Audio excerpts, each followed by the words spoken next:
The rain fell as though the sky had decided to punish that particular night all at once. Daisy ran through the stone alley without looking back. There was no time to look back. Blood slid down her left forearm, too warm against the temperature of that early morning, and she pressed the cut with her right hand while her bare feet struck the wet cobblestones. She had lost one of her boots somewhere in the forest. She didn't know exactly where. It didn't matter. What mattered was that they could still be behind her. The village was dead at 3 a.m. Windows shut, torches extinguished, doors locked with the kind of firmness that said clearly, "Whatever happens out there is not our problem." Daisy knew that language. She had grown up inside it. She turned the corner and stopped. At the end of the alley stood an establishment that still breathed. A wooden sign swung above a heavy door. A carved boar, the universal symbol that ale was sold here, and questions were asked rarely. Yellow light bled through the cracks of the shuttered windows. Muffled voices. The smell of burning wood, sour ale, and leather reached her even through the rain. Daisy looked at the cut on her arm. Deep enough to worry about. Not deep enough to kill her, at least not immediately. She was a wolf. Her body knew how to recover. But she needed time, warmth, and an absence of pursuit, and at that moment she had none of the three. The bar door was locked. She tried the latch twice, rattled it, knocked with a closed fist, 3 quick strikes, and waited. Nothing. Either no one wanted to open at 3 a.m. for a bleeding woman, or they simply hadn't heard her. Daisy stepped back, assessed the side window, and made a decision that would probably be very difficult to explain afterward. She used her elbow. The glass wasn't thick. It shattered with a sound that seemed enormous in the silence of the alley, and she was already climbing through the gap before the shards finished ringing against the floor. She cut her other arm on the crossing. A shallow scrape this time, almost laughable compared to what she already had. She fell inside the bar, stumbling, pressed her hands against the plank floor, and stayed on her knees for a moment, trying to organize her breathing. The silence that followed was the wrong kind. Not the silence of an empty place. The silence of a very full place that had just stopped completely. Daisy raised her head slowly. The bar was larger inside than it appeared from the outside. A long hall with dark oak beams across the ceiling, torches mounted along stone walls, and heavy tables scattered without much order. There were men at all of them. Not the kind of men a lone bleeding woman wanted to find at 3 a.m. Large, still, carrying that specific posture of those who hold authority in their bodies the way other people hold bone. Wolves. All of them. She felt the weight of their scents in the air. Musk, earth, resin, power, and understood in fractions of a second that she had broken into something far beyond a simple village tavern. No one moved. No one spoke. Roughly 20 pairs of eyes settled on her with the evaluating quality that high-ranking wolves used before deciding whether something was a threat or a curiosity. Daisy stood slowly, not because she was fine, because showing weakness there was the worst thing she could do. She straightened her shoulders, ignored the fact that she was barefoot, soaked and bleeding from both arms, and swept the hall with her eyes as though she had walked through the front door and had every right to be there. "I need a cloth," she said. Her voice came out steadier than she expected. "And somewhere to sit for 20 minutes. I won't cause trouble." The silence lasted 3 more seconds. Then, from the table farthest back, came a voice. "She came in through the window and says she won't cause trouble." The tone belonged to someone who had just witnessed something genuinely entertaining. "I already like her?" Daisy located the voice. There were 3 men at the back table, and even from a distance, even with her eyes burning from exhaustion and her head throbbing, she felt the difference between them and everyone else in the hall. It wasn't size, though they were large. It was something else, the kind of presence that reorganizes the air around it. The one who had spoken was leaned back in his chair with a cup of wine in hand, expression somewhere between ironic and genuinely amused. Dark hair, light eyes, a smile that suggested he found entertainment in places where others found problems. Beside him, a second man leaned slightly forward, elbows on the table, watching her with open and direct curiosity, without the first one's concealment, without the third one's coldness. The third one hadn't moved. He sat with a stillness different from the others. Not the stillness of someone waiting. The stillness of someone who never needs to hurry, because the world around him adjusts its own pace to his. Dark brown hair fell loosely over his forehead. His eyes were a deep amber, almost golden in the torchlight, and they were fixed on her with an attention that wasn't threat, but wasn't comfort either.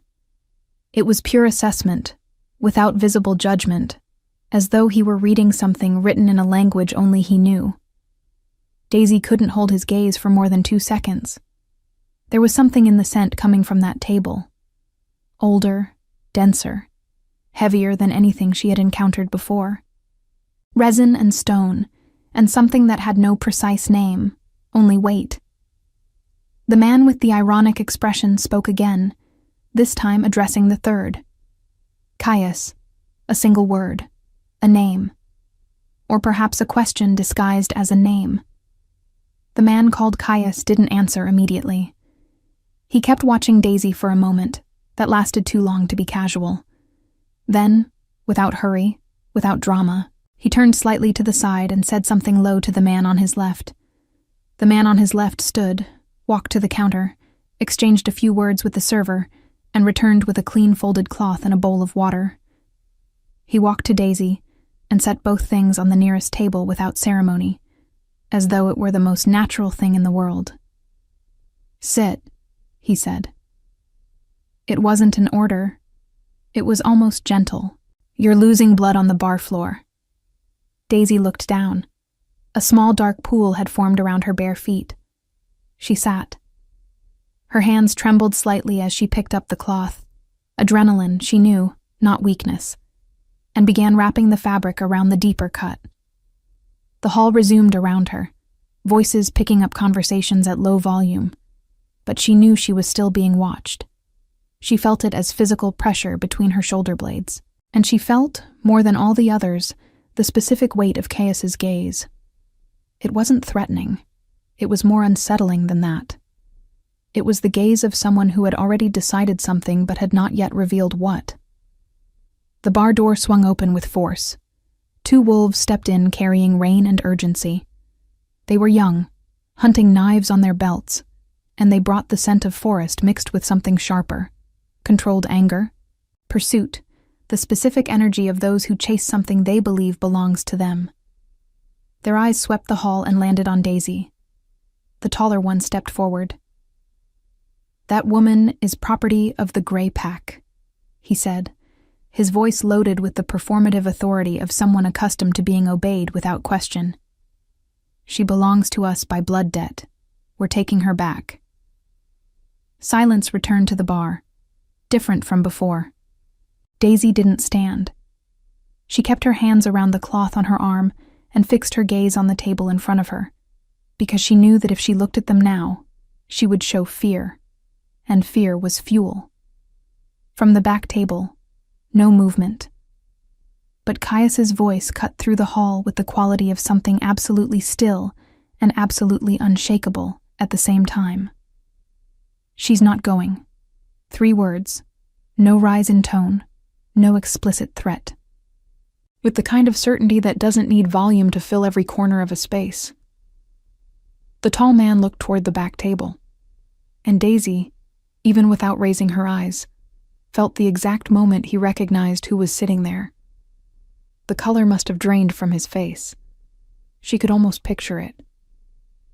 "My king," the man said, the words coming out smaller than he had planned. "We didn't know." "Now you do," said Caius. "Leave." There was nothing more to say after that. The 2 wolves left. The door closed. The rain continued outside. Daisy finally raised her eyes. Caius was looking at her again. And this time there was something different in that quiet amber gaze. It was no longer pure assessment. It was recognition. As though he had seen her somewhere before, in some context she didn't yet understand. And her presence there in that early morning wasn't surprise, but confirmation. Daisy didn't know what he had recognized, but she knew, with the instinctive certainty that wolves carry in their blood, that this night had changed in an irreversible way, and that the most dangerous man in the room had just chosen her side, without her asking, without her knowing why. For now, that would have to be enough. She didn't sleep that night. Daisy sat at that table long after the bleeding slowed, long after the last conversations in the hall dropped to murmurs, long after the man with the ironic smile, whose name she had gathered was Rendick, through fragments of conversation she hadn't meant to overhear, made some quiet remark that earned a short exhale from Caius that might have been the closest thing he had to a laugh. She kept her eyes down. She wrapped the cloth tight. She focused on the small, manageable things because the larger ones were too much to hold all at once. The Grey Pack would not stop looking for her after 2 wolves returning empty-handed. That was the first problem. The second was that she had no boots, no coin, no pack of her own, and no particular destination. The third, and the one she kept pushing to the edges of her mind, was that the man who had dismissed her pursuers with 3 words was the Alpha King, and she was sitting in his temporary hall, bleeding on his floor, and she had absolutely no idea what that was going to cost her. Things did not come free from men like that. Nothing came free from anyone. She knew that better than most. When she finally stood to leave, testing her weight carefully on the cut soles of her feet, the hall had thinned considerably. A handful of wolves remained at scattered tables. The server behind the counter was wiping cups with the mechanical patience of someone waiting for the last guest to take the hint. Daisy moved toward the door. "Where are you going?" It wasn't a question. It had the shape of one, but not the texture. Caius hadn't moved from his seat. He was watching her with that same unhurried attention, his cup of wine untouched in front of him, both forearms resting on the table. Rendick was gone. The third man, broader through the shoulders, with the quiet intensity of someone who absorbed everything and revealed nothing, remained at the far end of the table. He hadn't spoken a single word all night. Daisy stopped, turned halfway. "Away from here," she said. It was honest, at least. "Away from here is a forest," Caius said. "At this hour, in this rain, with those cuts, that becomes a problem. I've handled worse problems. I don't doubt it." He tilted his head very slightly, the way someone does when they are recalibrating something internal. "Sit down. I'm not your pack member." "No," he agreed, without any particular edge to it. "You're not. Sit down anyway." Daisy stood in the middle of the hall for a moment, weighing the particular pride of walking out against the particular reality of her situation. The cut on her arm had slowed, but not stopped. Her feet were in no condition for forest floor, and the Grey Pack was somewhere out in that rain, regrouping, talking themselves back into the kind of anger that 2 humiliated young wolves would need to justify returning home without her. She sat down, not at his table, at the one nearest to it, with her back to the wall and her eyes on the door. A compromise between cooperation and caution. Something shifted in Caius's expression. So briefly she almost missed it. Not quite a smile. The suggestion of one, maybe, in the way the line of his mouth changed for half a second, before settling back into its usual composure. Rendick reappeared from somewhere in the back, with a pair of simple leather boots in hand. Women's, roughly her size, and set them on the table in front of her without comment, then dropped into the chair across from his king, with the ease of someone utterly comfortable in any room he walked into. "Found them in the supply pack," he said, to no one in particular. "Mariette left them behind last autumn. She won't mind." Daisy looked at the boots, looked at Rendick. He was already drinking again, expression pleasantly neutral. Offering nothing further, she pulled them on. They fit well enough. The gray pack, Caius said. His voice was level and informational. What do they want with you? Daisy laced the second boot slowly. My mother took a loan from their Alpha 6 years ago, she said. She's dead. They decided the debt transferred. To you. They needed someone to transfer it to. The silence that followed was not uncomfortable. It was the silence of someone processing information without performing a reaction to it. What kind of loan? Said the quiet man at the end of the table. His voice was lower than expected, deliberate, each word placed with care. The kind that isn't really a loan, Daisy said. The kind where the terms change depending on what they want from you that week. No one said anything to that. They didn't need to. Everyone in that room understood exactly what she meant. Rendick refilled his cup. How long have they been following you? Caius asked. 3 days. She paused. I ran north because I thought they wouldn't follow past the river boundary. Apparently they've decided territorial lines are optional when it suits them. They crossed into Crown territory, said the quiet man, and for the first time, there was something other than neutrality in his tone. Something measured and cold. Is that what this is? Daisy said, and then stopped herself, because the answer was obvious, and she had already known it from the moment she catalogued the banners folded against the far wall, the quality of the weapons, the scent of those 3 men that sat layered beneath everything else in the room like bedrock beneath soil. She was in the Crown Pack's temporary hold. She had broken into the Alpha King's private quarters, and the Grey Pack had followed her here and announced their claim in front of him. That was not a small set of mistakes. I didn't know, she said, not apologetically, simply as fact. I saw light and I needed somewhere to stop. I know, Caius said. You're not going to make this difficult for me. It wasn't quite a question. That depends on what you do next, he said. And there was nothing unkind in it, but there was a clarity that left no room for misreading. The Grey Pack crossed my boundary, chasing a woman who was already injured. They announced a blood debt claim in my hall. That makes this a territorial matter now, whether you want it to be or not. Daisy turned that over in her mind. What does that mean for me? It means that until this is settled formally, you are under Crown protection by default. He picked up his wine cup for the first time. Which means they cannot touch you. It also means you don't leave until it's resolved. So I'm a guest. You're protected, he said. Whether or not you feel like a guest is up to you. Daisy looked at him for a long moment.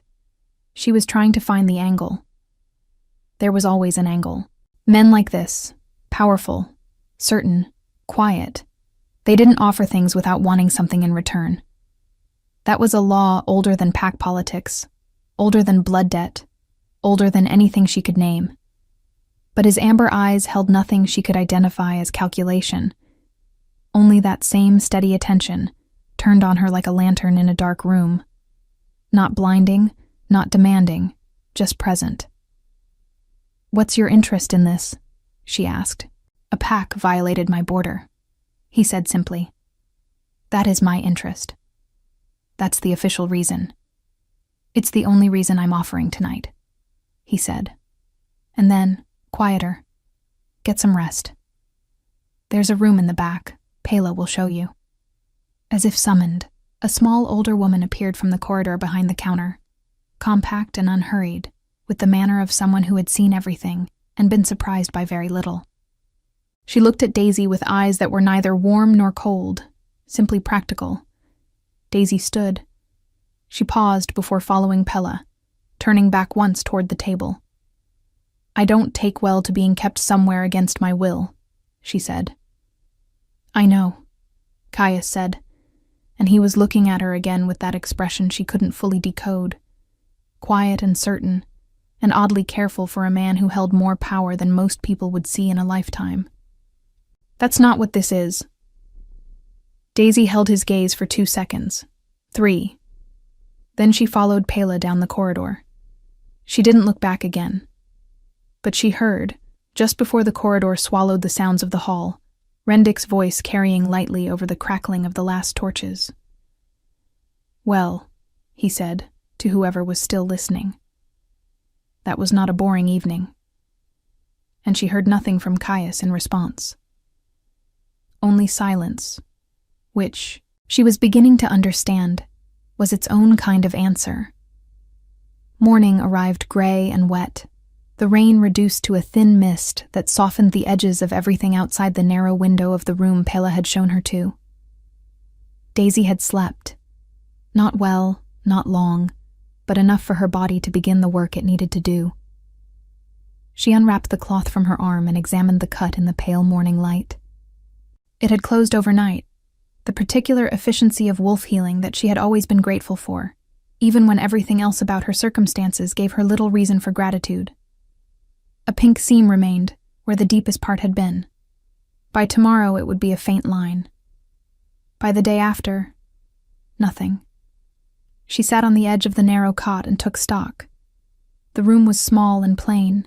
Stone walls, one window, a cot with a wool blanket, a basin of water on a wooden stand. Functional. Not a prison, but not an invitation either. Somewhere in between, like everything else about the previous night. She had been running for 3 days. Before that, 2 weeks of careful, exhausting negotiation with the Grey Pack's second-in-command, a man named Holt, who had the eyes of someone who enjoyed having leverage over people and the patience to exercise it slowly. Before that, 6 years of managing a debt that was never meant to be paid, only used. Her mother had been desperate when she took that loan. Daisy understood that now in a way she hadn't when she was younger. The particular desperation of a woman alone with a daughter and no pack at her back, willing to make almost any agreement just to keep them fed through one more winter. She didn't blame her mother. She had stopped blaming her mother a long time ago, but understanding something didn't make its consequences easier to carry. She washed her face in the basin, finger-combed her dark hair back from her face, and stood. The boots Rendik had produced the night before were still on her feet. She hadn't taken them off to sleep, a habit she'd developed over the last 3 days that she supposed said something unflattering about her state of mind. When she opened the door to the corridor, Pela was already there. Not waiting, exactly. Simply present, leaning against the opposite wall with a small wooden tray holding bread, hard cheese, and a cup of something hot that smelled of pine and dried herbs. She extended it toward Daisy without ceremony.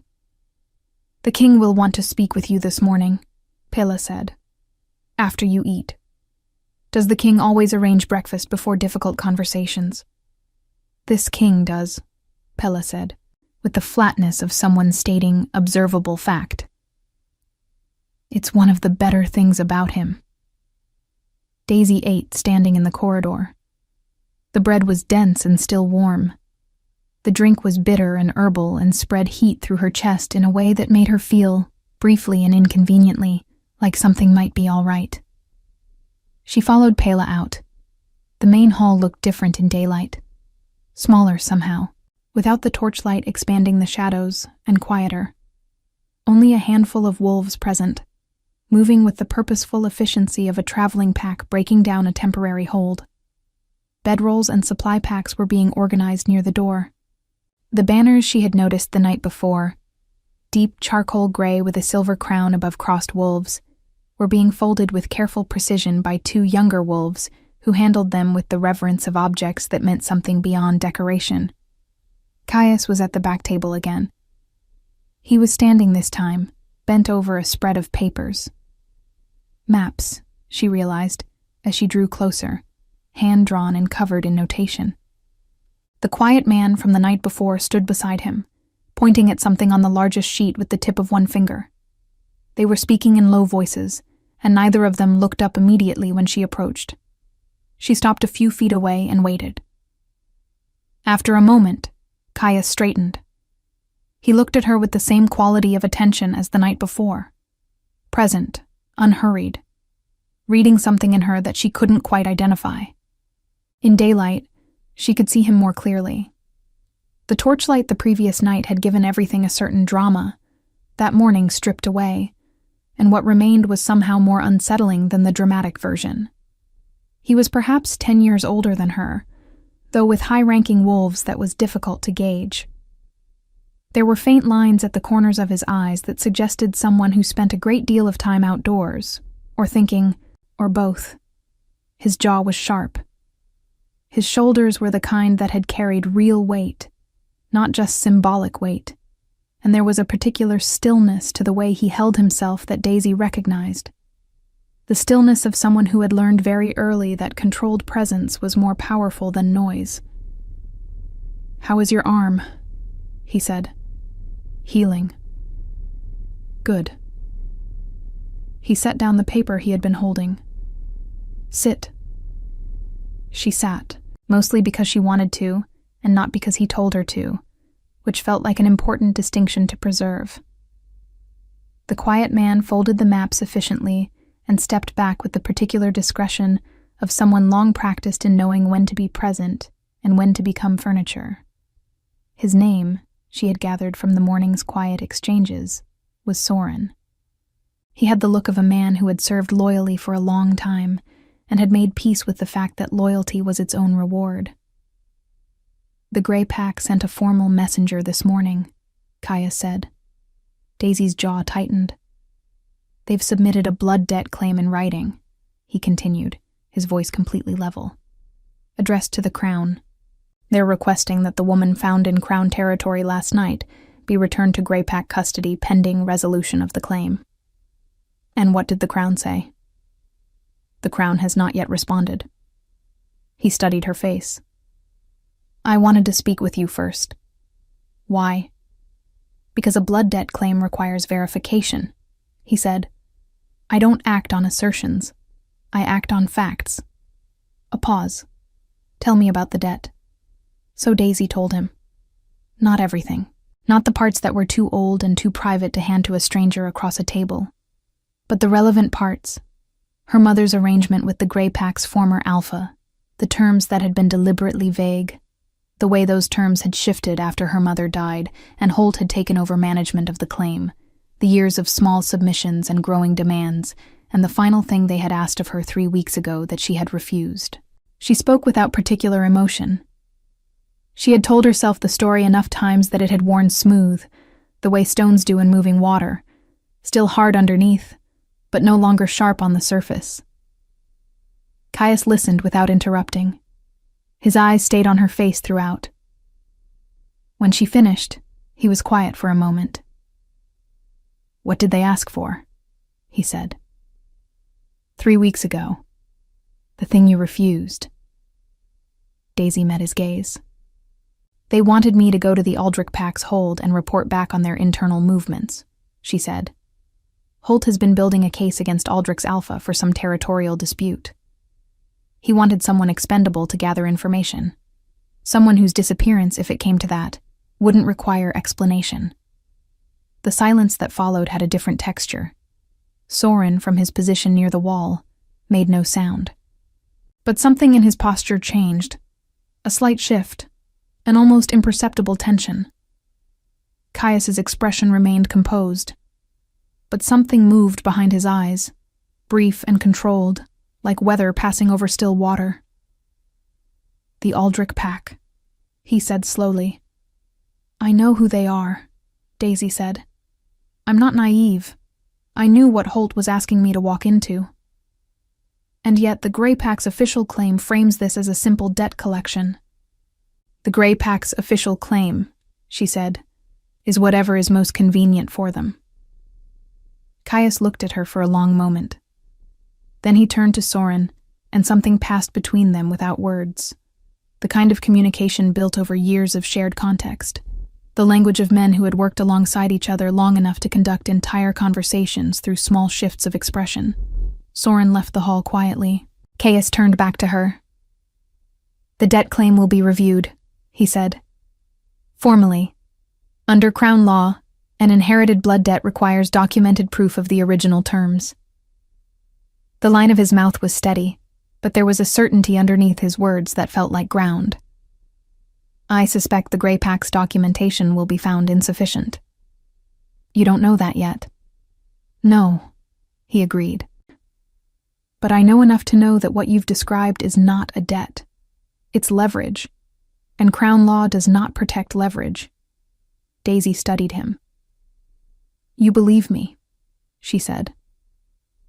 It came out with a slight edge, not accusatory, but not quite neutral either. It was the tone of someone who was not accustomed to being believed.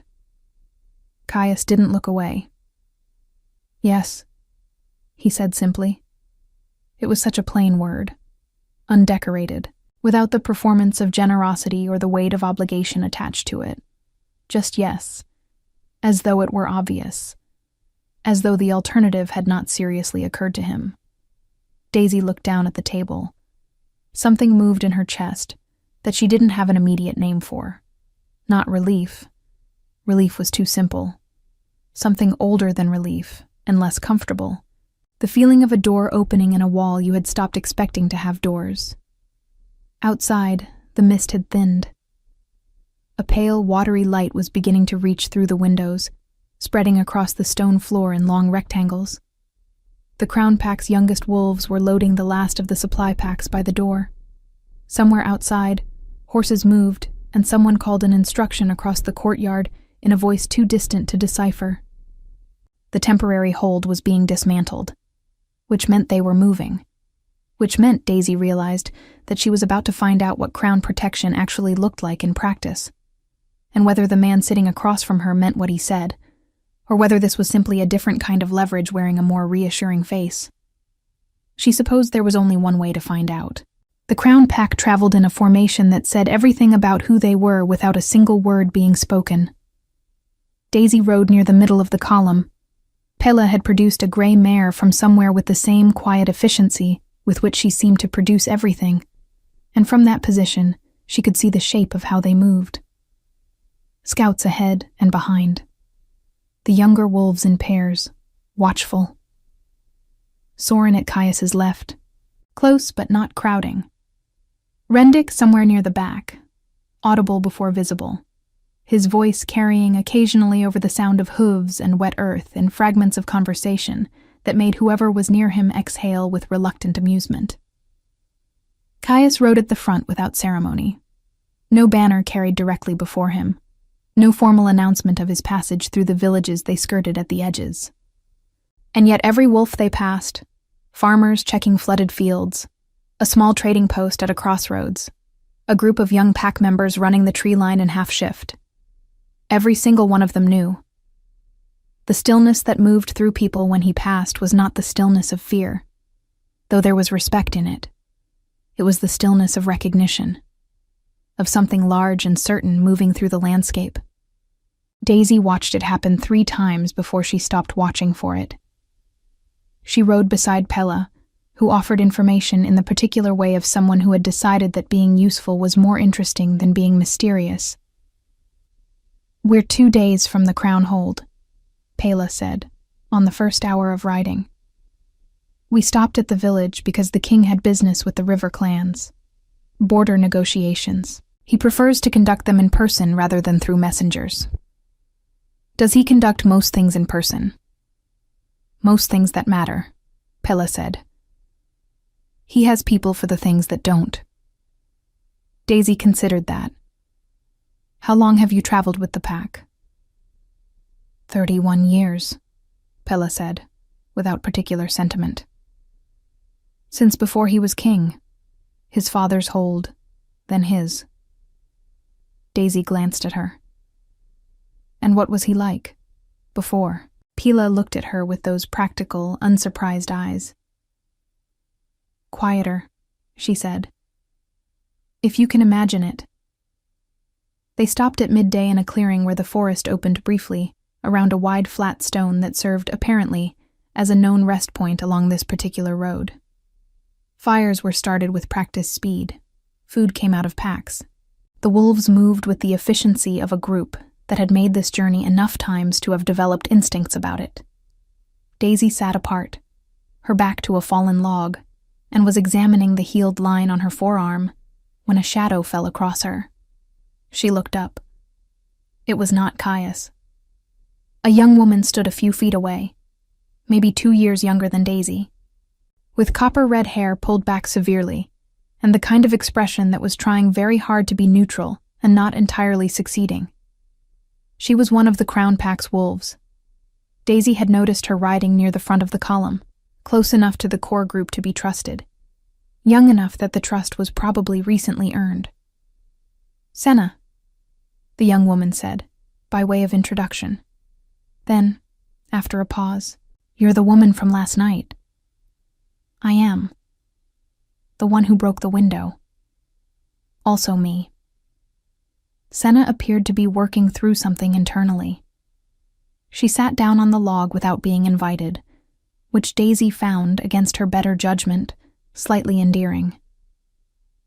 "I grew up in a pack that had a blood debt arrangement," Senna said, looking at the fire someone had built 10 feet away.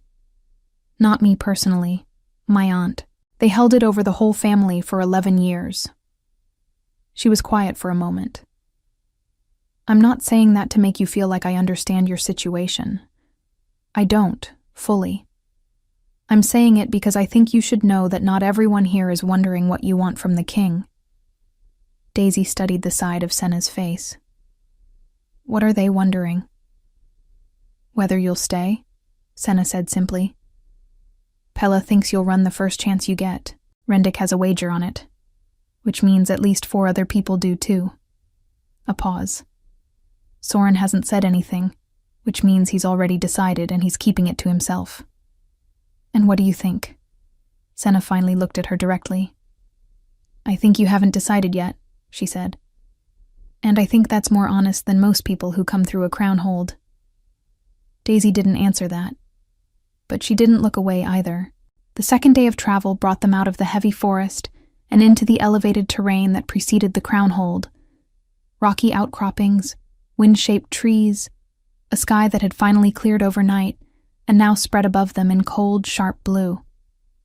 The hold itself appeared on the late afternoon horizon as a series of dark stone towers rising from a natural ridge, banners visible even at distance, smoke from multiple hearths climbing straight in the still air. It was larger than Daisy had expected. Not a fortress exactly. Something between a fortress and a settlement. The kind of place that had grown organically over generations, adding to itself as the pack that inhabited it grew and changed.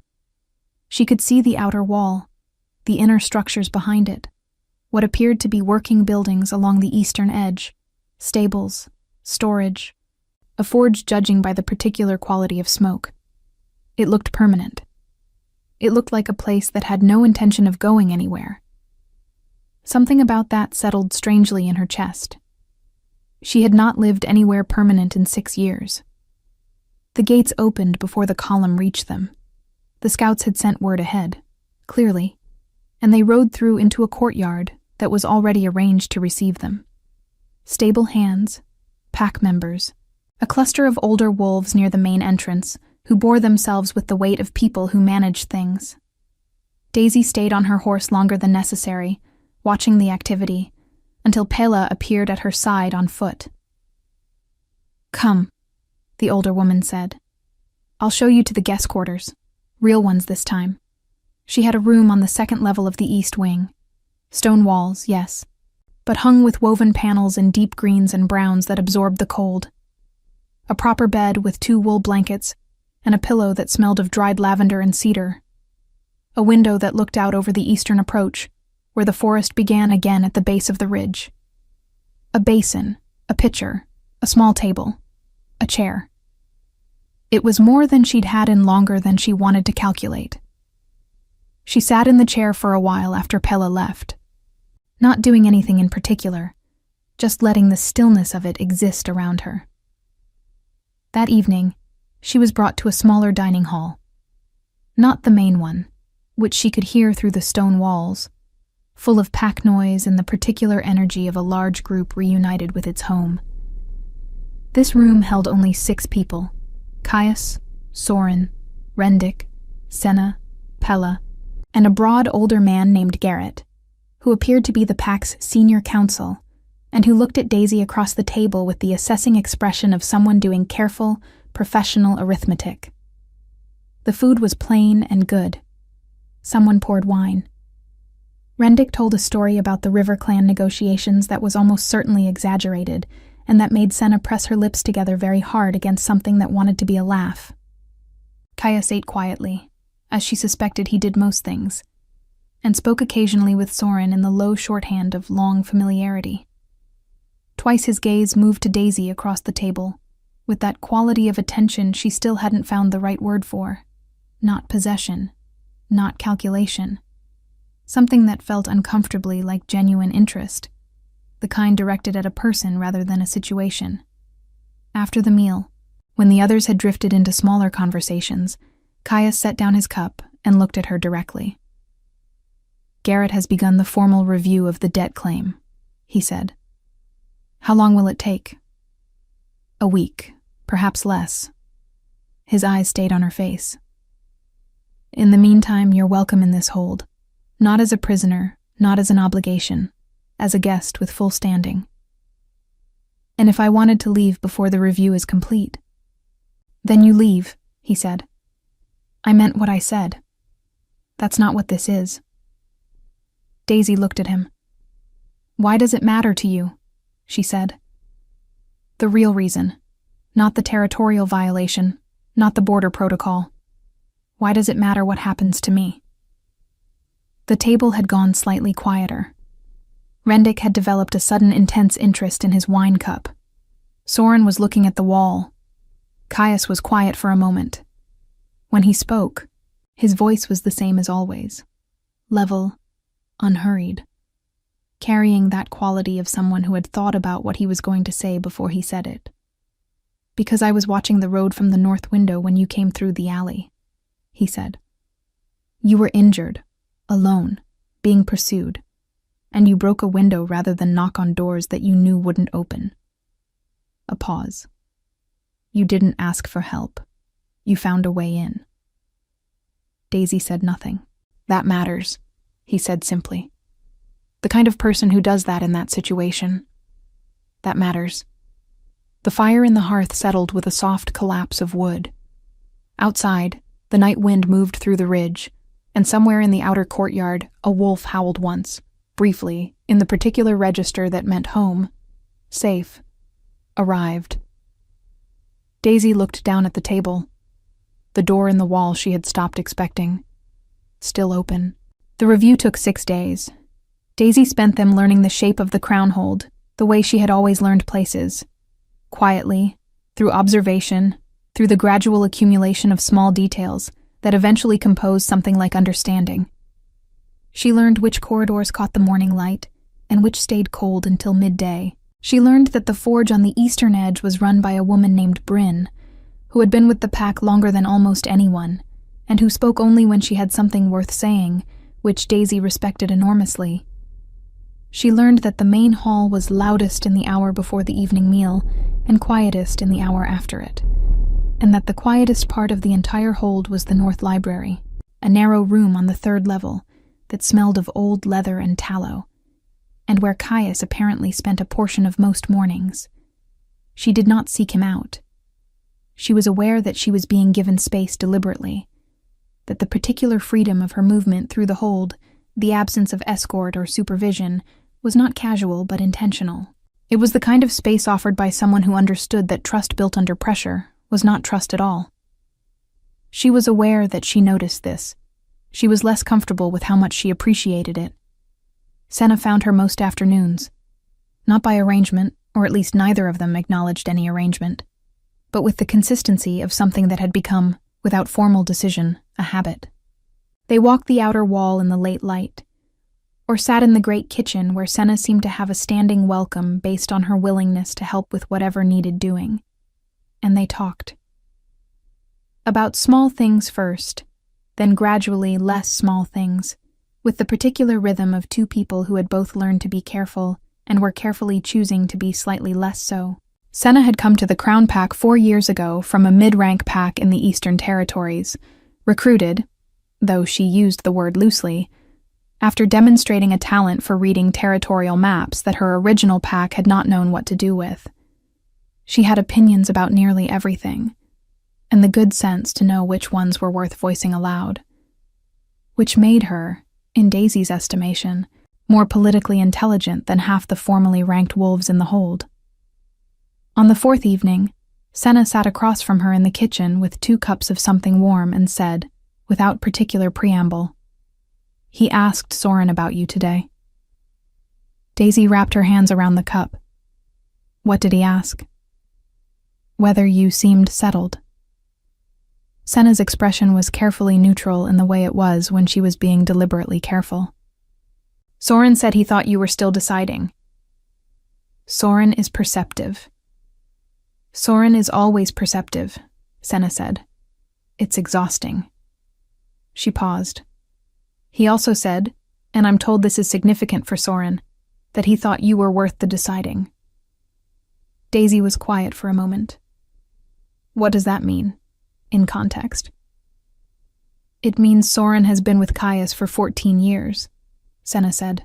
"And in 14 years he has offered that particular assessment of exactly 2 people. She didn't say who the other person was." Daisy didn't ask. On the 6th day, Garrett came to find her. He was carrying a leather folder bound with cord, and he sat down across from her in the small receiving room off the main corridor, with the manner of a man who had done this kind of thing many times, and had long since stopped softening what he needed to say. "The Grey Pack's documentation," he said, opening the folder, "is incomplete, inconsistent, and in 2 instances, demonstrably falsified. The original loan record shows a sum settled in full within 2 years of the original agreement through labor provision, which was the agreed repayment method. There is no legitimate outstanding debt." Daisy's hands were very still in her lap. "The subsequent claims," Garrett continued, "were constructed after the original Alpha's death by the current second-in-command, one Holt, and appear to have been used as mechanism of control rather than genuine financial remedy. Under Crown law, a debt claim built on falsified records is not only void, but constitutes formal harassment of a pack member." He looked up at her. "You were not a Grey Pack member, which makes it worse. It constitutes cross-pack coercion." "What happens now?" "The Crown has issued a formal nullification of the debt," Garrett said. "The Grey Pack has been notified. They have no legal ground to pursue you. If they attempt contact, it becomes a Crown matter." A pause. "Holt specifically has been flagged for review by the Interpack Tribunal. That process will take time, but it will happen." Daisy breathed out slowly. 6 years. 6 years of managing, running, negotiating, shrinking, planning. 6 years of a weight that had become so familiar. She had stopped noticing it as a weight, and started experiencing it simply as the natural condition of being herself. And now a man with a leather folder and 30 years of experience was telling her it was over in the same tone he might use to report on grain stores. "Thank you," she said. Her voice was steady. She was proud of that. Garrett nodded once, closed the folder, and left. She found Caius in the North Library. She hadn't planned to. She had been walking without particular direction, which was how she processed things, and her feet had brought her to the 3rd level and down the narrow corridor and to the half-open door before she had consciously decided to go there. He was at the far end of the room, standing at the window with a book open in one hand that he clearly wasn't reading. He looked up when she appeared in the doorway. "Garrett found you," he said. He did. Caius set the book on the windowsill.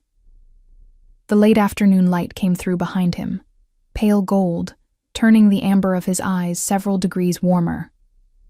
Daisy stepped into the room. "You went through all of that," she said. "The formal review, the documentation, the tribunal referral for Holt. You didn't have to go that far." "Yes, I did. The territorial violation was resolved when you dismissed them from the hall," she said. Everything after that was extra. Everything after that was correct, he said. There's a difference. She looked at him. She had spent 6 days being given space and using it to build arguments against what she could feel happening. The way you build a wall against water. Not because the water is wrong, but because you have learned to be afraid of what floods can do. She had cataloged the reasons this was impractical. The reasons powerful men offering things without visible cost were always to be regarded with caution. The reasons her own instincts had been wrong before. All of those arguments were still present. They had simply stopped feeling like the most important thing in the room. I don't know what I'm doing here, she said, not self-pityingly. A straightforward fact. You're here because you needed somewhere safe, he said. That's a sufficient reason. I mean beyond that. He was quiet for a moment. He moved away from the window, and the distance between them became something shorter and more deliberate. I know what I'm doing, he said. I've known since the hall. Since you stood up from the floor with blood on both arms and told me you wouldn't cause trouble. The line of his mouth shifted slightly. I've been waiting for you to catch up. That's a considerable amount of confidence. It's not confidence, he said. It's patience. There's a difference there too. Daisy looked at him for a long time. She thought about her mother, making desperate arrangements in cold winters. She thought about Holt's eyes, and the particular pleasure he took in leverage. She thought about the door in the wall she had stopped expecting to find. She thought about a man who had dismissed her pursuers with 3 words and asked for nothing in return, and given her space to make up her own mind and gone through 6 days of formal legal process because it was correct, not because it was necessary. I'm not easy to be around, she said.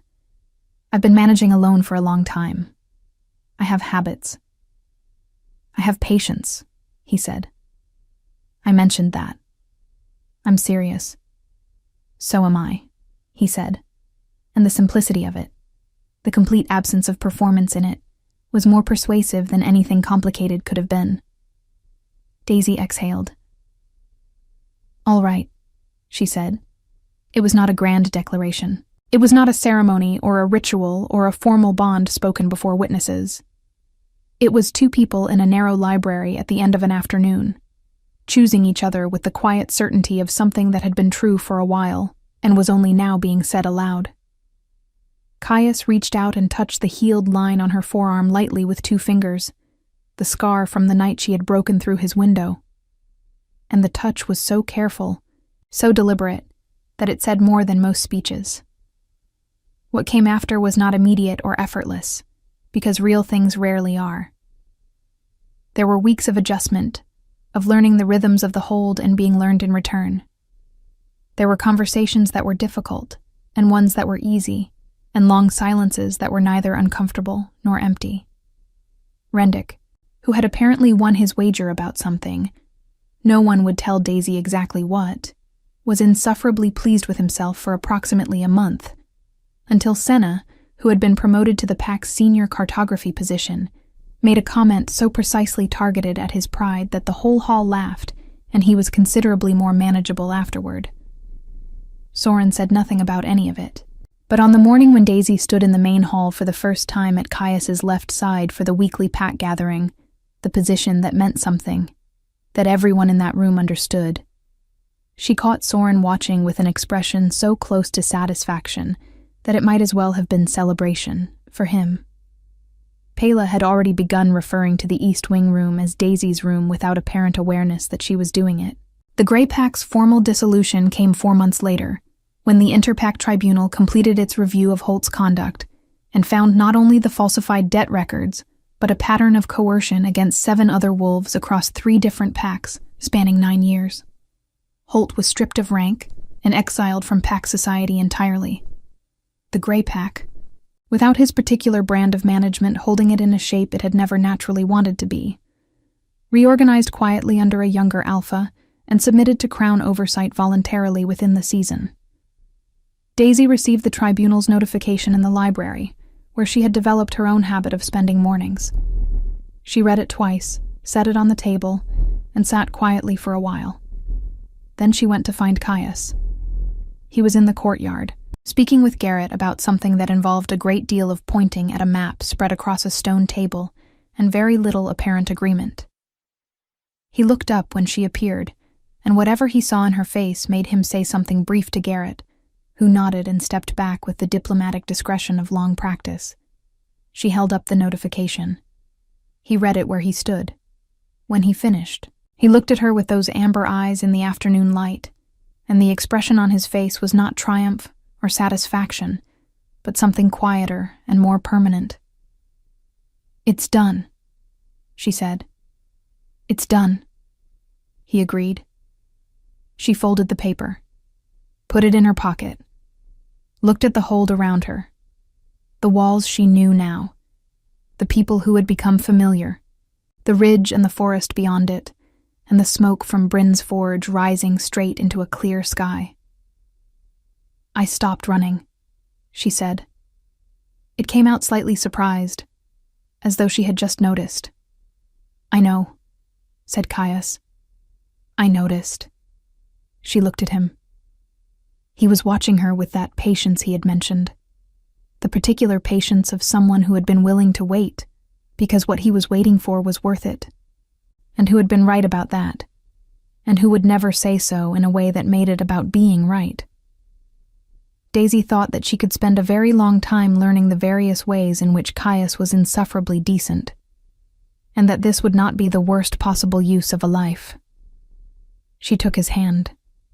He closed his fingers around hers without ceremony, without declaration, as though it were simply the next natural thing, which, she supposed, it was. Behind them, from somewhere near the great hall, Rendick's voice carried across the courtyard with the carrying quality it always had, saying something to someone about something that was almost certainly none of his business. And in the North Library, on the third level of the Crown Hold, the afternoon light moved across the stone floor in long gold rectangles, slow and unhurried, the way time moves in places that have decided to be permanent.